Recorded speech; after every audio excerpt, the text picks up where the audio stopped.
Gee, I don't know, Rick. What are you gonna do? Pull out some crazy device that no sane person would invent that conveniently fixes or causes your mess or validates your philosophy or something? Of course he is. It wouldn't be a Rick and Morty episode if Rick didn't pull out some crazy gadget that half the time its real purpose is as opaque as how it's supposed to work. Rick Sanchez is the self-professed smartest person in not just our universe, but across the multiverse, that also includes a near endless number of Ricks. With that much Ricking going around, there's bound to be quite a few confounding devices. Here's a look at some of the strangest ones, even ones that Rick didn't make himself. It's really weird. It's about to get a whole lot weirder, Morty. In a world populated by interstellar beings, and even an overwhelming galactic authority, what makes a drunk inventor from a planet whose cars don't even fly so special, aside from his own ego? Of all the inventions that Rick has created, the one that sets him apart and makes him the target of so much scrutiny is his portal gun that allows him to move from one dimension or universe to another with ease. The invention of the portal gun, in fact, becomes a rite of passage for the Ricks, as they enter the multiverse and embrace their general Rickness.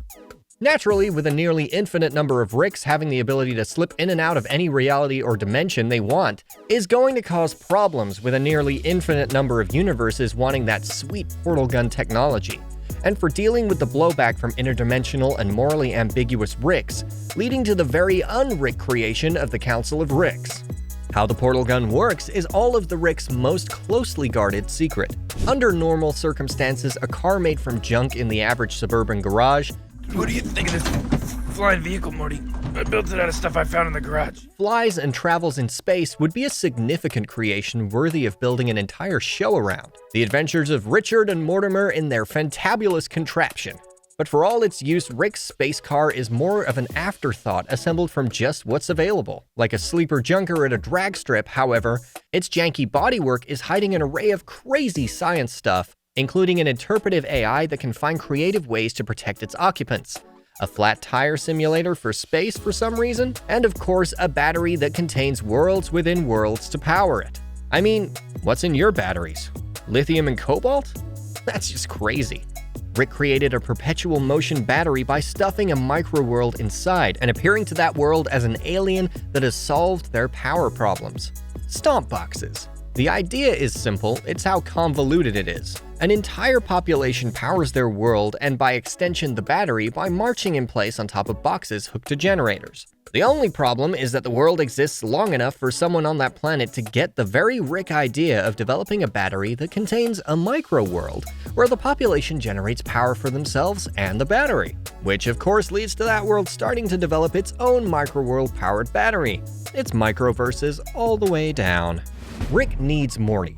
Or more accurately, Rick needs a Morty so that Morty's dim brain pattern will disguise Rick's exceptional and unique brain pattern. But dragging a pubescent, awkward boy with the name of a 70-year-old deli owner around the multiverse with little or no regard for consequences might have, well, consequences. Or if you're the kind of person Rick is, you may not want your travel companion and brain shield to know that sometimes you don't always make the right decision.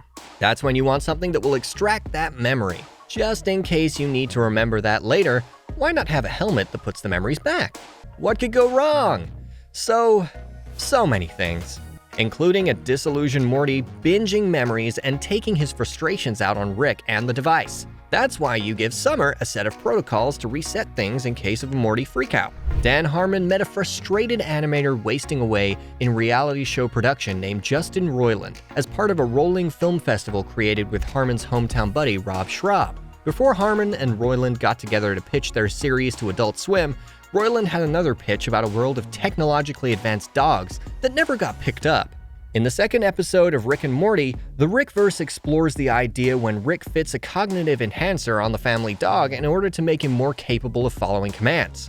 But Doggy dreams of more and realizes that the helmet is only under half power. With the additional battery, it becomes a dog's world, dominating not just the Smith family but the entire world, until the next device on this list is deployed to convince the dogs to travel off to the unrealized world of Roiland's rejected show. Channel 101, the festival that Harmon and Schraub started, came on the heels of the pair writing a failed pilot that became notorious for being the most expensive pilot ever, a meta-action series called Heat Vision and Jack. Harmon later made his name and infamy a bit with the meta pop culture referential community. For his part, Roiland became well known in the Channel 101 community for his animated series House of Cosbys, famous for not only bringing together the various Cosby characters, but also for attracting the ire of Cosby himself, before the comedian ended up on the business end of ire himself. So it's no surprise that much of what happens in Rick and Morty is a reaction to pop culture, including Harmon's issues with the movie Inception. In order to keep Morty's grades up when he keeps getting pulled from school, Rick invents a Dream Inceptor, as much to convince Morty's teacher to give Morty an A, as it was to prove that Inception was a conceptual mess. It's not just high-concept Christopher Nolan movies that get the treatment. Lower-budget, high-concept movies in the zeitgeist end up with dimensions in the worlds of Rick and Morty as well. The Purge series posits a world where, in order to curb crime, the government creates a day where everyone can do whatever crime they want for 24 hours. Rather than spend that 24 hours taking the tags off mattresses and recording and rebroadcasting Major League Baseball without the express written consent of the MLB, everyone kinda goes straight to super weird murder. Rick and Morty find themselves on a purge planet where Morty encounters a lighthouse keeper, an aspiring writer who happens to use Harmon's least favorite narrative device, opening the story at the climax and then flashing back 2 weeks earlier, and people playing the purge game.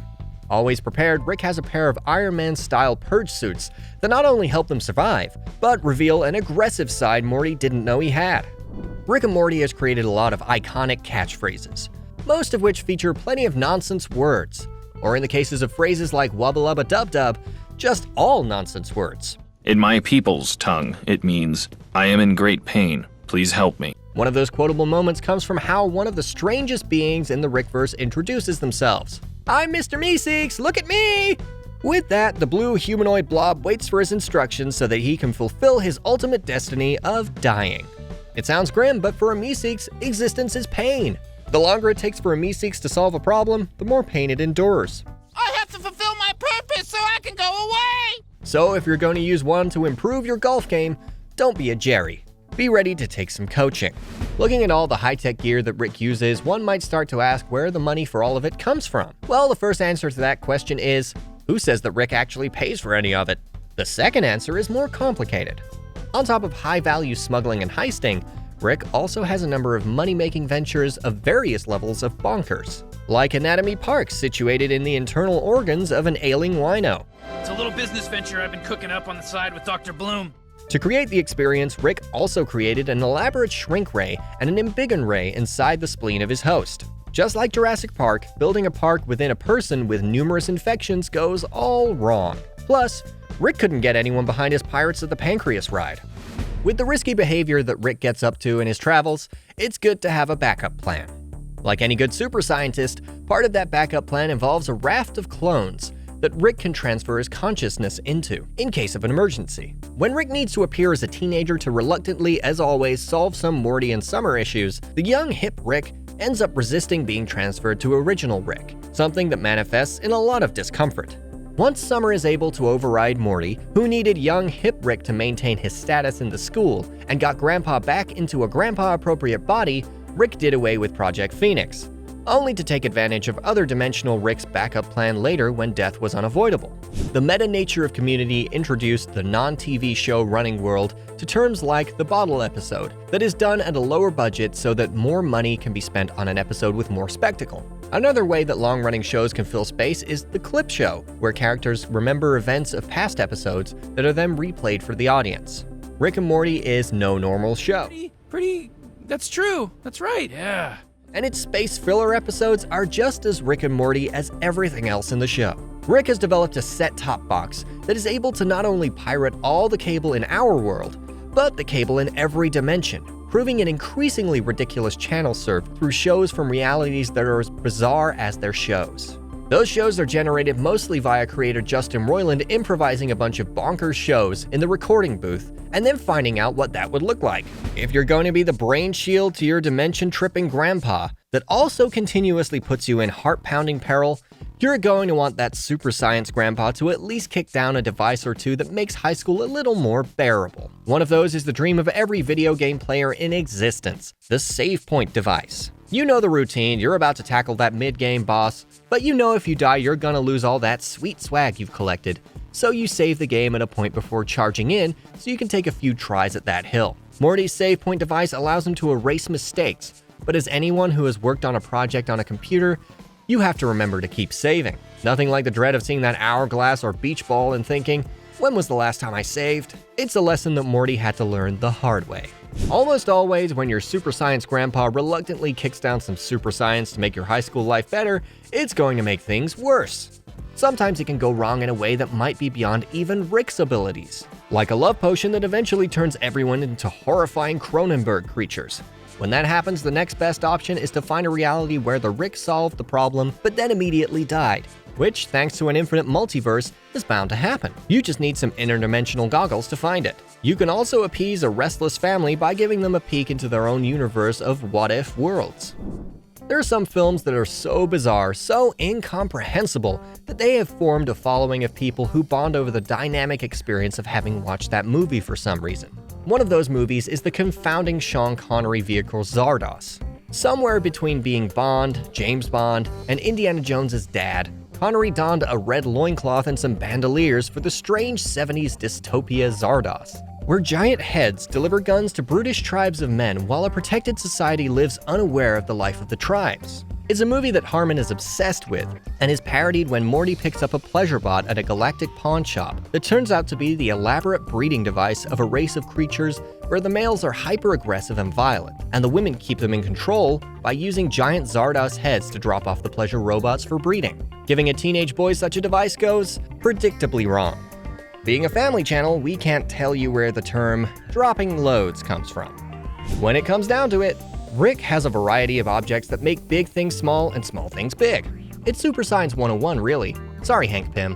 One lesson the Smith family has a hard time learning is not to use any of Rick's equipment without at least reading the instructions. Like when Summer tries to improve her proportions in order to win back a boy that ends up turning her into a giant inside-out horror monster out of Attack on Titan, and forcing Beth to embiggen to talk her daughter down, and for Morty to get some revenge on his sister's behalf.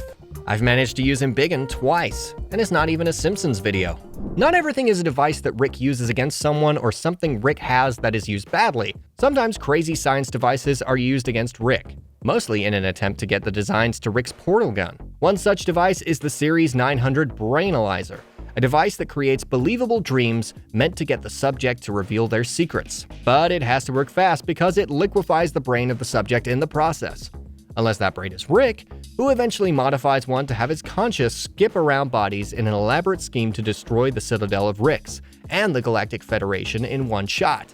In the real world, the big problem with freezing people is that we don't have a way to thaw them. So we don't freeze people when they're alive, and the people we do freeze, we don't really know how to unfreeze or what to do with them once we do. The idea is that eventually technology will advance enough that we can both unfreeze people and fix whatever is wrong with them. In the world of super science, the freeze ray has a much more immediate problem.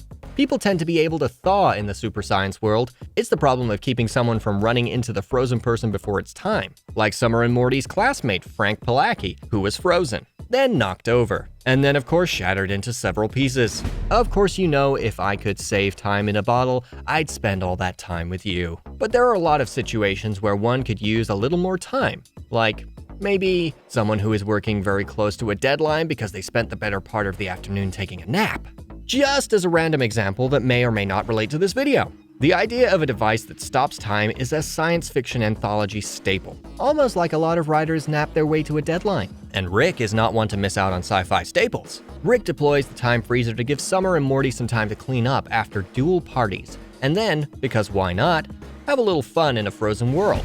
Inherent in any story of the devil is the so-called Faustian bargain, the idea that no matter how noble the thing you want is, if you get it from the devil, which is to say you didn't properly earn it, whatever it is inherently tainted. These Faustian stories generally make that literal, with the blessing coming with a usually ironic curse. Stephen King wrote a famous version of this story, because of course he did, titled Needful Things, where a creepy storekeeper has a knick-knack shop of just the thing everyone in town needs, that carries an ironic curse with it. But consequences are for other people, and for no other reason than to prove a point. When the devil sets up a Needful Things shop in town, Rick starts up a service removing the ironic curse. No one is gonna outjerk Rick, not even the devil.